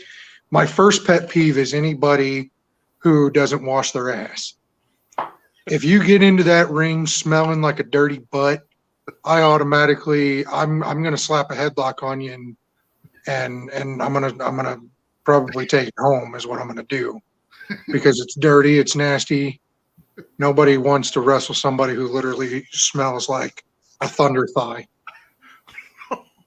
It's disgusting. So that would probably be my biggest pet peeve, because cleanliness is next to godliness. You understand that it's foul when you stink and you're slapping your dirty, sweaty pits on somebody. I just want out of that situation. My second pet peeve would be anybody who complains about doing their job. I've witnessed it thousands and thousands of times. I understand when you are traveled and you're a little bit more seasoned and things like that, but when you're scared to be on your back for 3 seconds, it's gonna hurt me. There's ways, and you know damn well that there's ways to go out and still look strong. So it really irks me when somebody's afraid to do the job for somebody. Man, let's see. Another peeve of mine would probably be loose ropes. Oh. I hate working somewhere that has loose ropes. I am a large man and I run those ropes. If I say these need tightened up, give me a wrench or tighten them up yourself. Right. Because damn. Right. In fact, I encountered loose ropes at the last WPW taping, but of course it's not really their home ring, and it's that low boy. And that ring that you're speaking about has since been replaced, actually. So I heard that rumor. Yes. Yeah. So it's a lot nicer. I ran those ropes not long ago. They're good. And let me just say this: that out of the time I've been in the business, I never wrestled a ring that sat that low. And Really? No, yeah. And then when I'm delivering a side suplex and my elbow drops below my opponent's platform and I'm jamming it back into my shoulder, yeah, that don't feel too good. Yeah, when I first got a hold of Dynamo's product back in 2015, they were wrestling in a low boy. Yeah, and that was the first time I had ever seen it. I was like, "What in the hell?" But I've wrestled in a couple. I know when I wrestled in Georgia, they had a low boy ring, and it literally felt like it was collegiate wrestling to me. The one thing that I don't like about WPW's ring is the ropes are too short. yeah, I get it. They're not high enough. I understand. Right.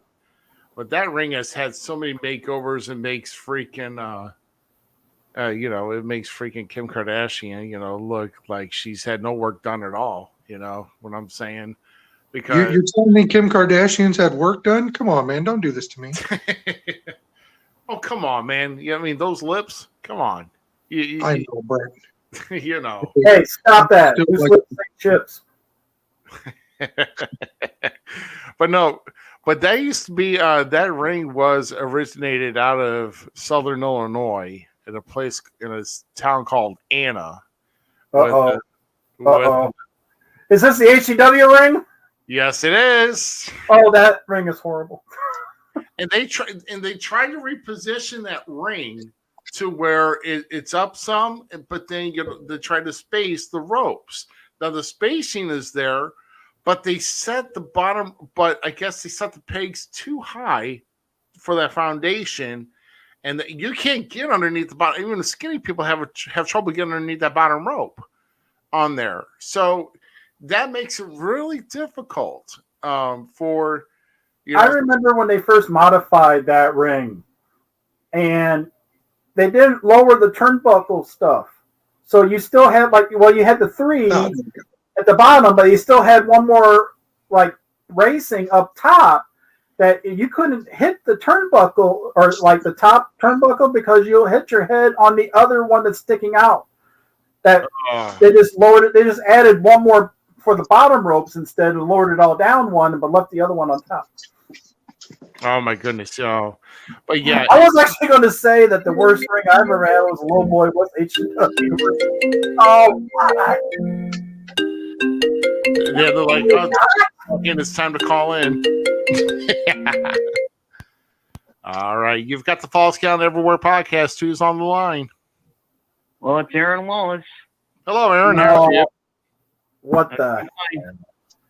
So, what do you got for Sid tonight? Well, I heard about the last October's event.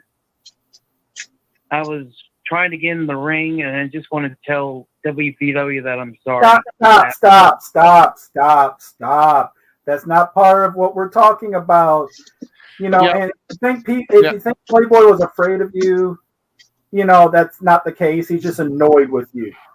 Goodbye. You don't have a question for Sid? Have a nice night. Yeah.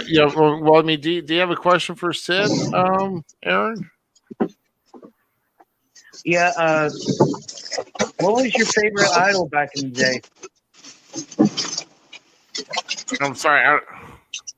I don't think I heard that right. What could you ask that again? What was your favorite idol back in the day? Oh, favorite idol back in the day? Austin Idol. Austin Idol. No, I was talking to Sid. Oh, Sid, did you hear that? I think he's moving.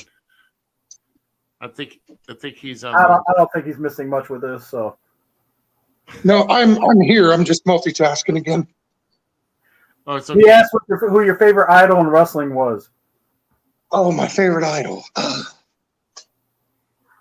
Boy, Ricky James.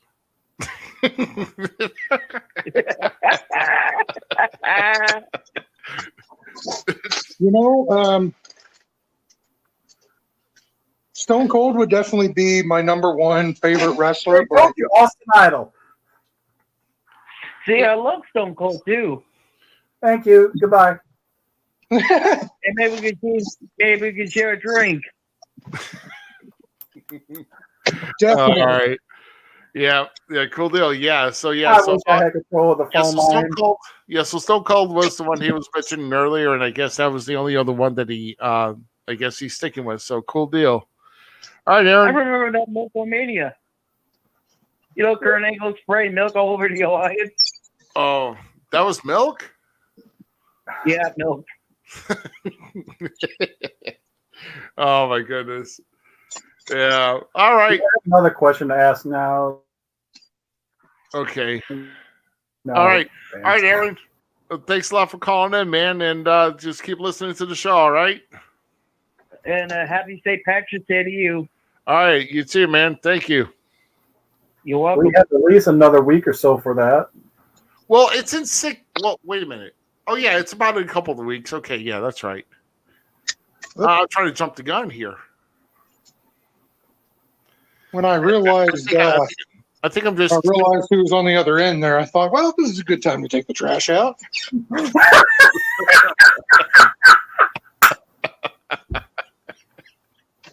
Oh Lord! Oh Lord! Oh. Sid has watched our show enough to know. Oh my goodness! Oh no! Wait, Sid was probably at that show when that happened, wasn't it? Yeah. Never mind. Well, no, I was, but I've only heard. I've never had any interactions. Yes, I have. I had one interaction with the kid. He came up to me, and I did my best to not be like, "What the hell is going on here?" And that was the only interaction I've ever had with the kid. I would have ran quick to the bar to get a drink, be like, hey, I'm missing something here. I gotta go get it. There ain't enough alcohol to make that tolerable. Well, at first I thought he was trying to show me like, hey, look, I got a replica Sacco or something. Oh my goodness. Hey, let's see. So It's you, Ruby. I would have started asking a question if it was me, but it's your turn now. Oh yeah, well yeah, it is me. But we got a new ticker here, and I want to remind everybody. I'm gonna have to keep plugging. If you are watching through Facebook, and even if you prefer not to do it, if you have a YouTube account or anything of that nature, please find our channel and subscribe to it. Falls Count everywhere. Trust me, it does help, and it definitely will help out the brand of Falls Count everywhere. Find Falls Count everywhere on YouTube and also on Twitch. We actually have a Twitch viewer tonight that's actually on here watching the show with us. So excellent there. All right. So next question I've got for you, Sid, here is, and it could be not applicable, but if it happened, what was the worst injury you had suffered during a match, and how long were you out for? Oh man, I'm actually really glad you asked that question because I don't think that my injury got covered a whole lot. I'm sorry if you guys heard that. Oh, you're good. My injury never really got covered very well because I was still kind of a rookie and nobody really gave a shit about the name Sid Holland. But there was a brawl that happened in RCW, and myself and my tag partner at the time, I'm definitely not mentioning his name. Yeah. We were to interfere in that, and we ended up a part of that brawl. And in doing so, we ended up face to face with Chaos and Riot, and I believe it was Chaos who was throwing me out of the ring, and at the same time, Kenny was pushing me out. And so I had too much momentum and couldn't properly land. And also, rookie mistake, I was in the middle of changing when I figured out that there was a pile out, and I was in my socks. So there's two mistakes there. But anyway, as I landed, my left knee ended up behind my body. And anybody who's ever seen me perform, I'm a big man. So if you've seen me perform, then you know that my leg being behind me is not, I'm not a contortionist. That's not a good thing. So I ended up tearing my MCL and my meniscus completely. One clean shot, gone. Oh, damn. And I ended up out. I was out for a total of 5 weeks. They told me I could either get surgery and be out for a year, or I could let it scar in place and I can be out for 6 weeks, but I would be in pain probably for the rest of my life. I chose to be in pain for the rest of my life so that I could make it onto the Wrestling for a Cure show. And this, everybody, is how you understand the minds of professional wrestlers. So, and just as my doctor predicted, I am in pain just about every day of my life. Oh my God, man. Yeah, I totally get it, and I definitely would want to get back there as well. But man, if it means pain for the rest of my life, I probably would have thought about it a little bit more. But that's just me. But because I hate just aching when I try to get up. Yeah, I think I took a total of about 20 minutes to really think it over. You know, everybody kept telling me, "Don't make the decision right away," and I was like, if I don't make the decision right away, I'm going to contemplate. And it's not going to be good, So I went ahead and said right then and there, I'll let it scar in place and I'll be all right. My goodness. All right. Well, I guess there are knee braces. Hopefully there's like knee braces or something that will help you throughout your performance in your career. So you're not going to really hurt as bad. But yeah. But I guess I have to use them often. Oh my goodness, yeah. I imagine so. And I definitely feel for you, man, because I would hate to go through that too, especially with the tear of an MCL. Mm-hmm. Oh yeah, it sucked. Oh my God. Ugh. Jesus, man. That's treacherous. I will tell you one funny thing to come out of it though, real quick. At the time I wasn't with my fiance, I was dating a different girl. Yeah. And at the time, her and I were at the hospital together, and I am a big advocate for not doing painkillers because I used to have quite of an addiction from them from a number of years ago. So I try to abstain from pain medication as much as I possibly can. Well, I was in a lot of pain, so the ER gave me something very good. I think it might have been Oxycontin, maybe it was a volume. I'm not sure. I just know that it made me so loopy. And it made me have a fever and everything else. It was really weird. But anyway, there was apparently a nurse that came into the room to check on me. And I guess when she walked in, she's like, "Hey, how are you doing?" And I was like, "Are you here for the threesome?" And I guess I was trying to talk my nurse into a threesome with me and my girlfriend there. So, oh God. Oh my God. Oh shoot. That's nuts. And I thought some of the times that I've been in ER rooms visiting with people or helping, being there for somebody, me playing on my phone, the flatline sound was bad, but damn. Oh my goodness. Did you turn right around and ask the nurse? Did I do that? Because I'm sure you most certainly did. So, I guess at the time, she kind of my girlfriend kind of let it go, but later on, she ended up bringing it up, and I was like, I don't remember saying that at all, and she's like, well, you did, and you obviously meant it because a drunk man's mouth is a sober man's thoughts or some shit. Drunk, yes, but high on pain meds, no. That's two different things. We know what alcohol is. She was using the reference as a general statement, I guess, but either way, it led to a stupid, silly argument. Oh my goodness. Well, I guess it would. You're like, wait, am I not just good enough? Right. Yeah, oh my gosh. Oh my God. All you can do is laugh at that one. No, that's all you can do.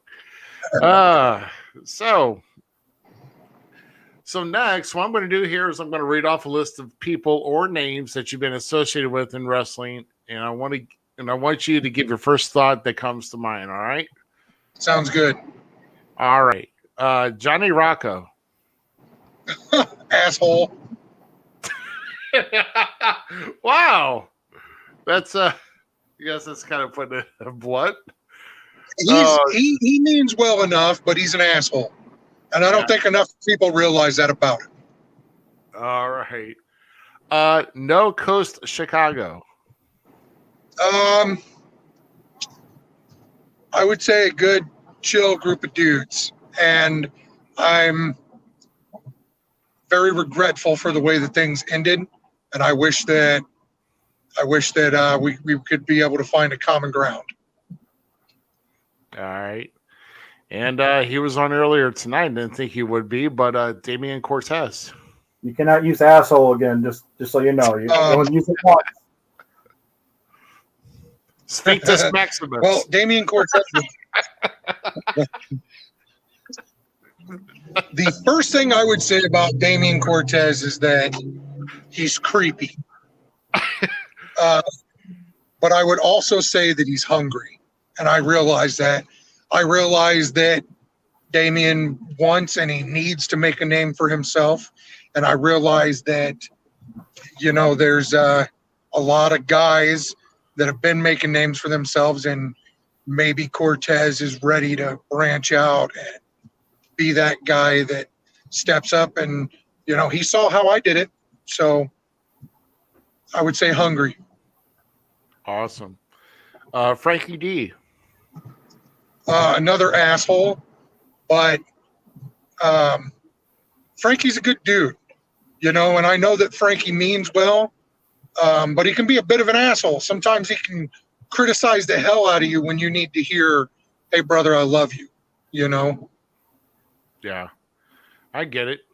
But that's what makes Frankie D real. I mean, he was my trainer, and trust me, there's been points, occasions that we didn't see eye to eye, where truth had been told, where I was messing up or I confronted him. But hey, at the end of the day, we came back to what we needed to. But I'm thankful that he was blunt and honest as he was, because trust me, I was lucky to have a trainer like Frankie D for sure.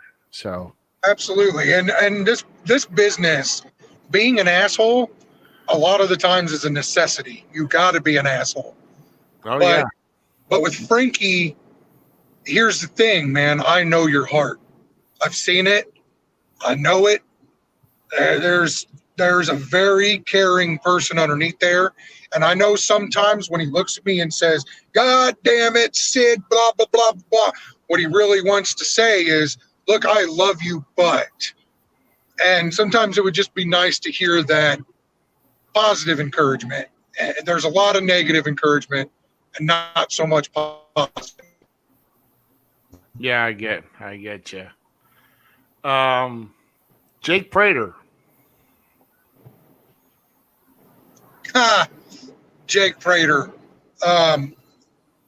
Boy, I would say my brother. A lot of people in this business say you're going to make a lot of enemies here in this business, and you don't make a whole lot of friends. Some you'll make friends, but you got to be friends with them and watch your back and keep your friends close, enemies closer type of thing. And I can honestly tell you guys that the day that I marry the love of my life, Jake will be standing up there with me. Nice. Jake is a great dude. What's that? As a flower girl, or as a wrestler, he is severely underrated. Yep. No. Well, I mean, like I said, you guys got that tag team match here in a few weeks or a couple weeks or so. So let's see how that goes for you. Herb Simmons. Boy, complicated. I think Herb is complicated because he wants to make the right call for his product, for what he has going on, and I think that he knows that he has to check egos, and he knows that he has to put people in their place. But Herb is also another good man, So I would just say that I think Herb is a complicated person. All right. The Butcher, Damian Blade. Weird. Cryptic. He's in the ring. Wow. Man, he can tell a story. And I love that. I love anybody that can get in the ring and tell a story, and Damian Blade can do that. He knows how to tell a story. But yeah, man, he's weird. What's with the pigs? Fork's good. Not saying a thing on this one. I know better. I'm just going to walk away, and you go to the next one, Ruby. Hey, but you see, he's a butcher, but he never wears a cow mask or a chicken, or does he only slaughter hogs? Like, what's really going? He says, "Come to my kill floor." Well, I really want to go there because I want to find out what's really going on there, But he says the only way to get there is to end up on his kill floor, and I'm not trying to die, but I want to look around. It makes you want to ask: did the pigs squeal first before they get slaughtered, and how? And did you know that he named his baseball bat? I'm just wondering, but yeah, he may be weird, but his mom's a sweetheart, so I'll say that. She is a great woman, and I'm very, very blessed to know her, and I'm a happier person for having known that family. Yeah, for sure. And the last one I have here for you is RCW, Rampage Championship Wrestling. Oh, fuck. Listen, I want to separate RCW from the promoter. And I want to say this. RCW gave me my opportunity to get my name out there. RCW gave me an opportunity to show people that, hey, this is who this kid is, and he can work, and he's hilarious, and he can talk. I'm so much more than just a big guy that comes out here. I'm a big guy, I'm also funny as hell, and I got personality, and I don't need to be the big guy that just destroys everybody. I can be the big guy that tells you a joke and then punches you in the mouth. Ha ha ha, it's funny, but you open your mouth, now I'm going to knock your teeth out. And RCW gave me that platform. They were the first to do so, no matter how things ended. Actually, I will tell you, I did get good closure. I ended 2018 in an RCW ring, and that was pretty cool for me. So I got closure on that, but RCW gave me my first jumping point platform, and it really did launch me because you know my name. A lot of people know my name, and they wouldn't have known my name had not they put me on. Yep. Very true. All right, man. Well, that's the last I had. And I don't know if you had any, because we were doing all these name associations. I don't know if you had anybody else, but if not, that's fine. We will move on because we got a couple more here, and actually GQ has got the next question here for you. So, do you have a list of dream matches that you'd like to have in your career, and if so, what are they? I do. I still want my match with War. I doubt Chris Riot is watching right now, because if he was, he probably already would have said something. War and Chris Riot's not the same person, though. That's the alter ego of Chris Riot. No. So all he does, basically, man, all he does is he's got like this closet, which has got this dresser with a big mirror on it. And he just goes in there and he paints his face and he sings his little ditties. And so that's just basically what happens. So he can go to his closet, he can open it up, and as he's putting his lipstick on, he can go, "Sid called you out. What are you going to do about it?" I don't want Chris Riot. The last time that I was in the ring with Chris Riot was in WPW, and he entered the William Tully Memorial Rumble, and I threw his ass out within 30 seconds. I want war. I look forward to that match. War, what is it good for? Absolutely nothing. I mean, so. Ha ha ha ha. Right. Anyway,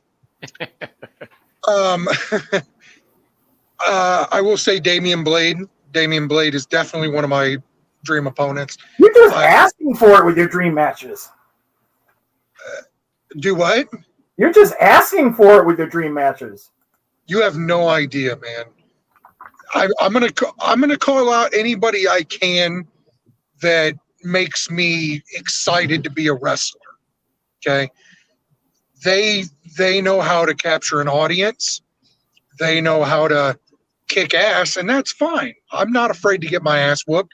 I called out Frankie D, and the guy whooped me from pillar to post. Did it stop me from running my mouth? Nope. Here I am still running my mouth. So I don't care if it's War, if it's Damian Blade. I would love to be in the ring with them. I also want to work with Reed Reigns one-on-one. Well, he's the champion, and I deserve a fair shot.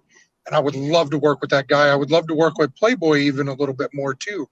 I think that behind all that hip pivots and weirdness, man's actually a good talent.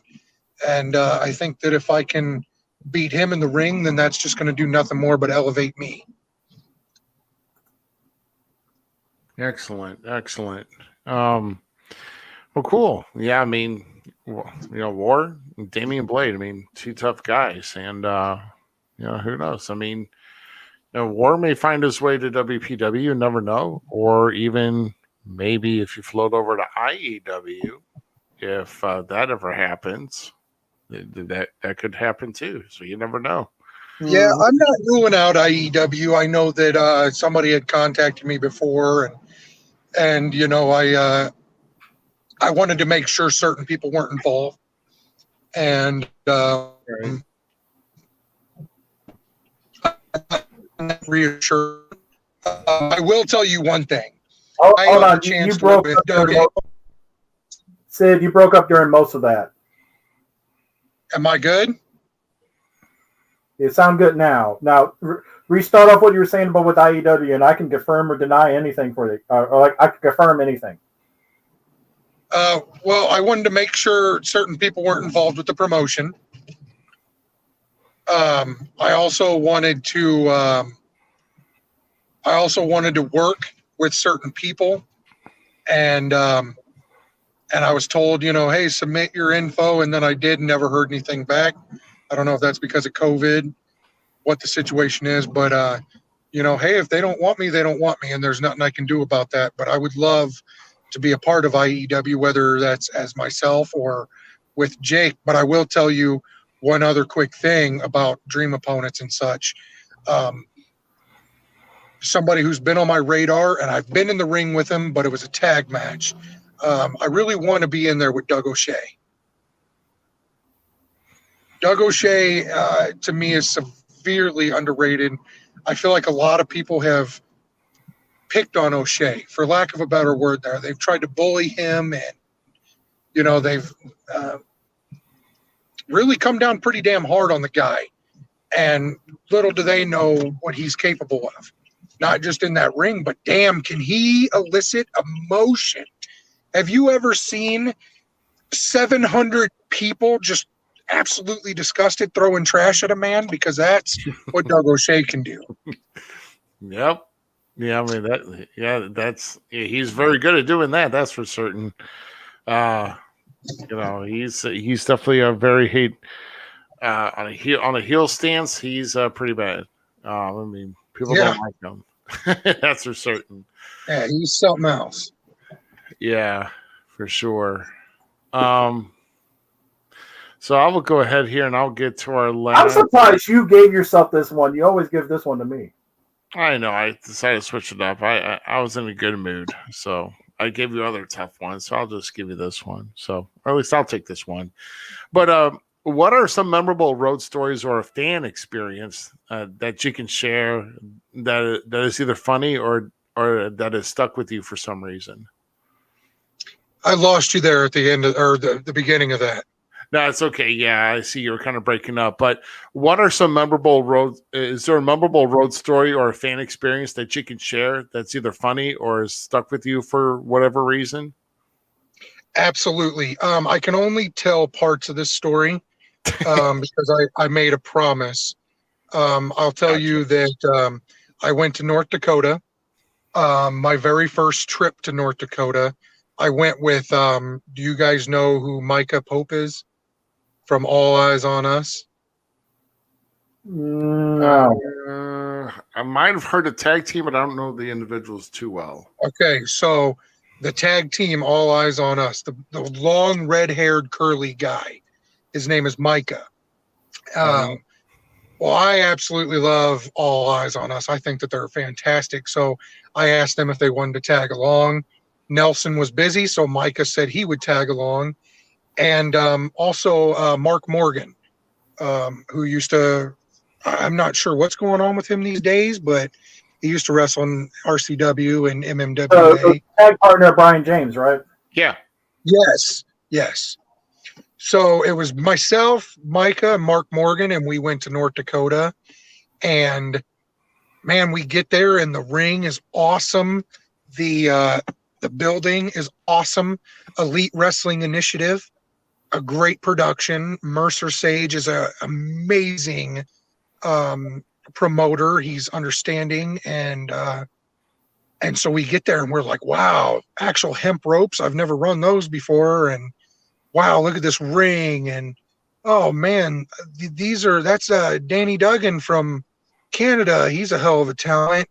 And in comes from the side door, it opens up, and in comes Lisa Marie, better known as Victoria or Tara. Yeah.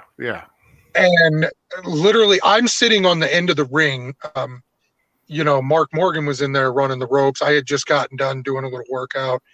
And I think Micah was outside of the ring. I think he was either talking to me or he was talking to somebody else, because we were kind of involved in a group conversation there. But she come walking in the door, and I went, "Holy shit!"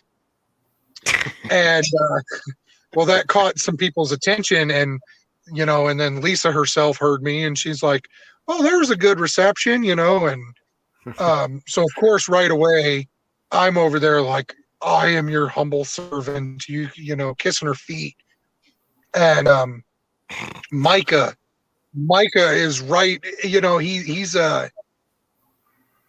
had more experience than me at the time, and he still does. He had been in for about nine years, I think. But he walks right up to her and he's like, "Hey, can I get you a drink?" And she's like, "Absolutely." And I'm like, what the hell is going on here? So then after the show, he's like, "I'd like to get you another drink, if you want to go to the bar or whatever." And she's like, "Yeah, I'd love to." Well, we found out that the bar there at the hotel was closed down. So we decided to go out in Bismarck, North Dakota, and try a couple bars. And so this very car that I'm sitting in right now, I am proud to say that Lisa Marie has been in the back seat of it. We went to a couple different bars and we closed a couple of them down, and we had some really good conversations. And Lisa was able to teach me a lot about wrestling that night, and a lot about what goes on after those shows. And I learned a very old school lesson that night. And Sid Holland was very sick the next day.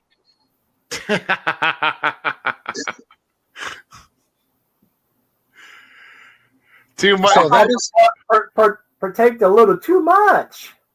Yeah, that's my favorite story, because I had never really I had met wrestling legends, and been around a couple of legends, Ric Flair and Bob Orton. I got to meet Vampiro and a couple other guys, here and there. But that was the first time that I myself was like on the card with them, and it meant something.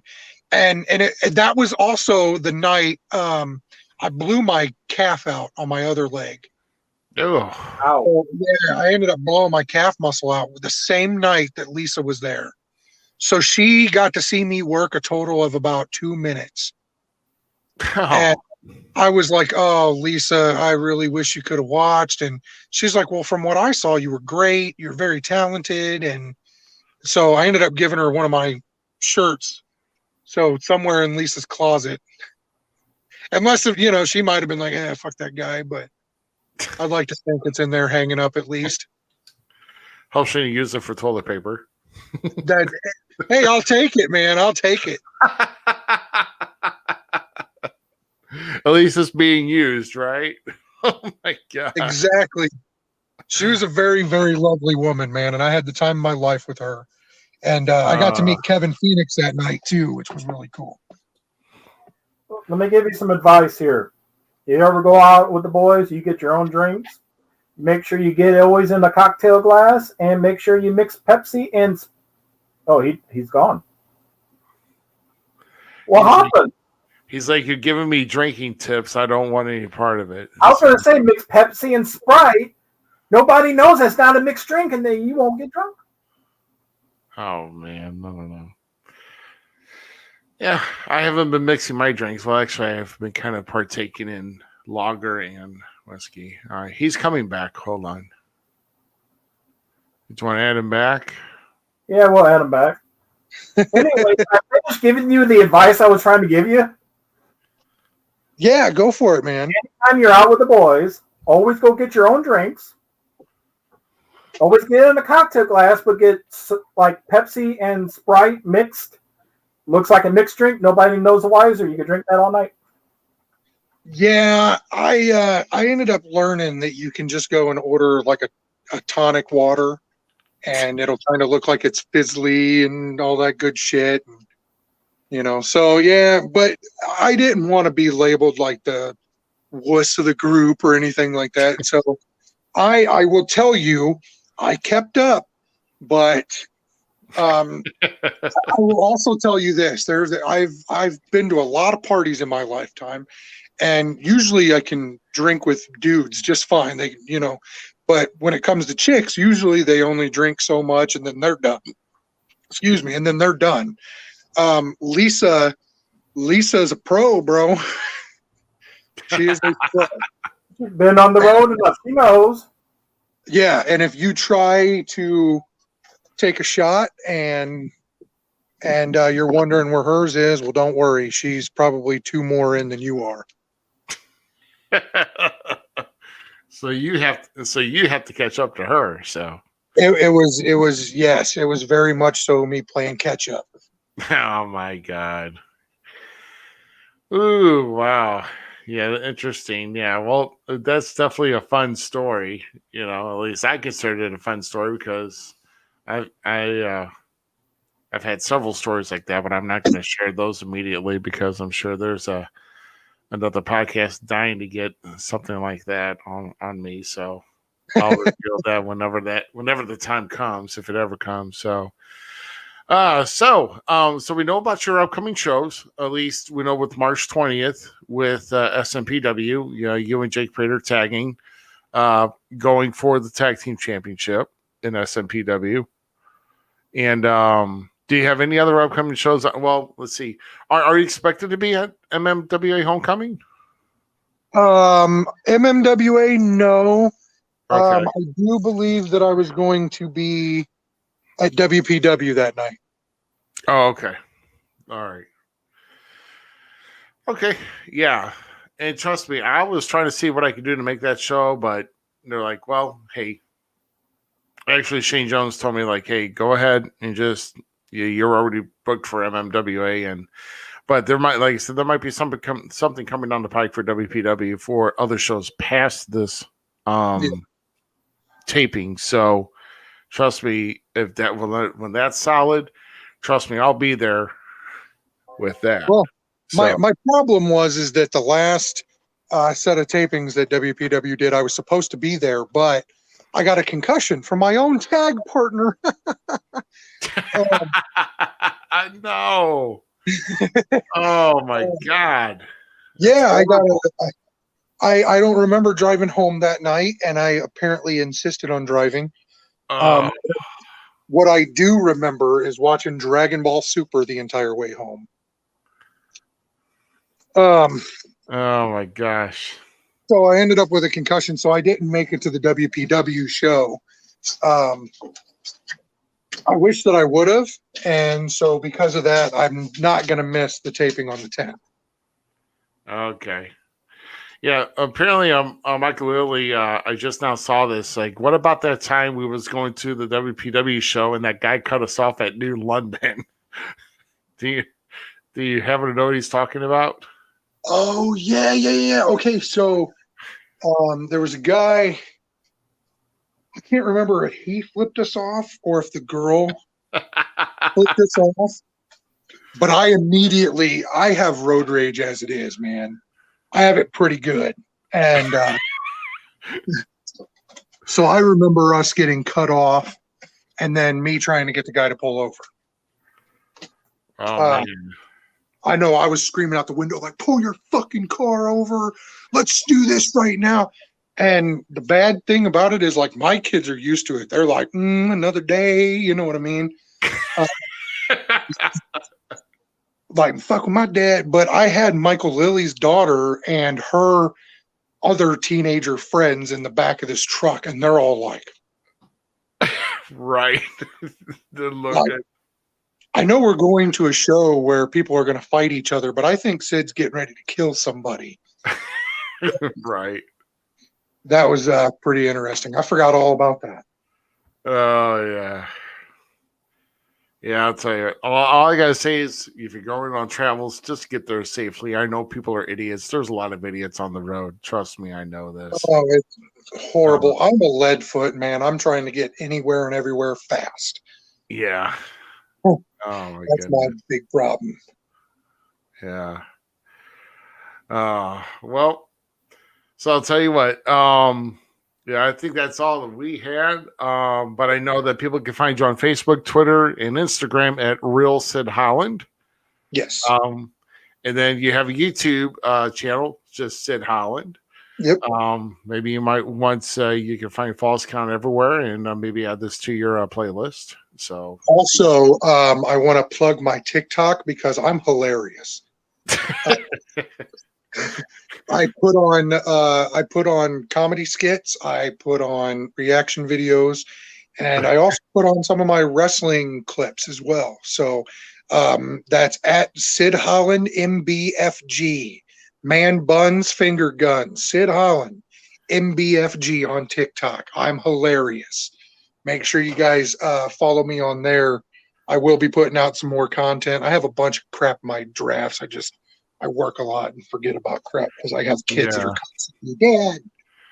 Yeah, cool, man. Well, I know that we'll see each other at a show here soon. I'm pretty certain. And if it's in WPW, who knows? It'll probably be me, you in the ring. Who knows? I don't know.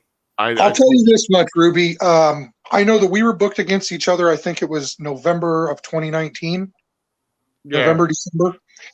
There was a big snowstorm that ended up happening that day, and because I was so far away, Keith Smith called me, and he told me, "Hey, man, you're a dad, and I would rather you not risk that far of a drive both ways. Stay home." And I was like, "But I can do it, And he's like, "Nope, stay home." You know why though? Because he knows how stubborn we all are to begin with. That we would have still done it. Well, he made me put it on speaker, and he was like, "Put your girlfriend on the phone." So I'm telling him to stay home. So it worked. I stayed home, and I didn't get to have my match with Ruby that night. But there's no bad blood on this side. I just look forward to getting in and mixing it up with you, man. And I hope that gets to happen someday. Oh, I'm sure it will. And it's just, wherever it happens, and who knows if it's in WPW, if it's soon. I mean, I'm definitely going to be having that on my shoulder. So yeah, definitely. Yep. So that's for certain. So, but But I will say this, though. I do appreciate you coming on. I didn't realize you had to kind of work around with your work schedule and all that. I didn't either. It was a last minute, hey, we need you to do this. And I was like, but I already got things going on. Well, too bad. Yeah. Yeah. But I will say this for so sticking to your guns and still making the show and yet still having to work. That's definitely something else, man. I appreciate it. And I do want to apologize for the multitasking there. It's all right. Not at all. Michael Woodley called. I mean, yeah, I know. Yeah, that guy will keep you talking. Trust me. Yeah. Okay. Yeah, and GQ, after you have to go and make your little stop, we may have to make a little private chat again after whatever you got to do. Okay, so just letting you know.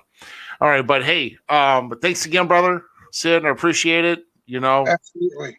But trust me, we'll just say this: if we ever get in the ring, it's show day, it's show time, and every man for himself. But outside that, it's all good and all cool, brother. All right. And I would love to do this again someday when I know that I'm not going to be at work and so distracted. Yeah. All right, brother. Well, I know GQ's got some quick stops to make here, so what I'm going to do here is I'm just going to go ahead and play us out. I can't plug anything. Oh, you got something to plug? I have a Facebook page, I have a Patreon, I have an OnlyFans. I mean, can I advertise those? Are they all 99 cents a month? Bye. They should be more like 29 cents. Bye. All right, guys. This has been episode number 28 of the Falls Count Everywhere podcast with featuring Sid Holland. We don't know who we're going to have next week, but we definitely will be back next week. And we will see you then.